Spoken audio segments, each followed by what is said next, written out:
এদেশে যারা আওয়ামী লীগ করে এরা মানুষ না, এরা হায়ওয়ান। এরা এত গুণ এত খুম তারপরেও এরার মাঝে কোনো অনুশোচন নাই, কোনো অনুভূতি নাই।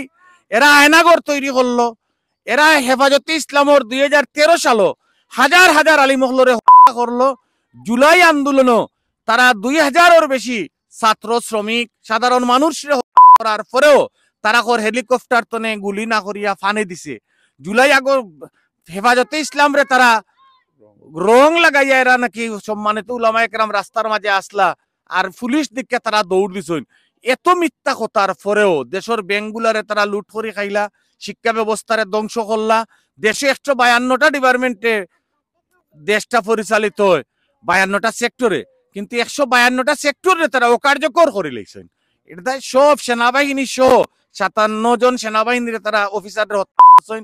আমি ব্যক্তিগতভাবে মনে করি, আমরা মনে করি এরার সব বিচার এই দেশে হইতো এবং এরার ফাঁসি শুদ্ধ একবার হইলে হইতো না, এরার বারবার রায় হইয়ানি। অ্যাডভোকেট সাহেব খান্দাত আছেন, আমরা জেল দেখছি সাইদি সাহেব সহ যারা তারা নির্মম ভাবে ফাঁসি দিছেন। আমরা গুলাম আজম সাহেব, মতিউর রহমান নিজামী সাহেব সহ আলী হাসান মোহাম্মদ মুজাহিদ সাহেব, কাদের মোল্লা সাহেব, মীর কাশেম আলী সাহেব সহ সম্মানিত দায়িত্বশীল হলে তারা কারাগারের মাঝে রাখছেন এবং অনেক কারাগারও মৃত্যুবরণ করছেন।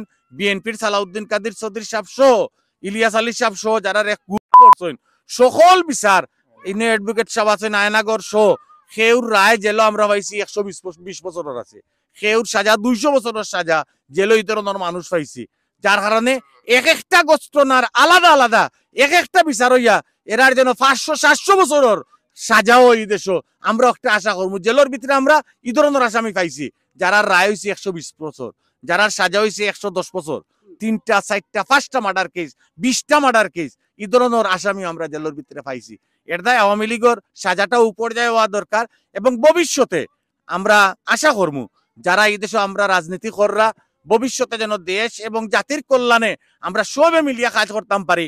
আমরা আওয়ামী লীগের মতো ফেসিস্ট চরিত্রের অধিকারী যেন কেউ না হই, এগুলো চিন্তাত রাখা বালা।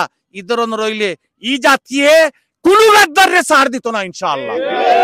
যতজন এই জাতির লোকে গাদ্দারি করবা চিহ্নিত করি গাদ্দার হলো এই জাতিয়ে ই কাঠগড়ায় দাঁড় করাইব ইনশাআল্লাহ।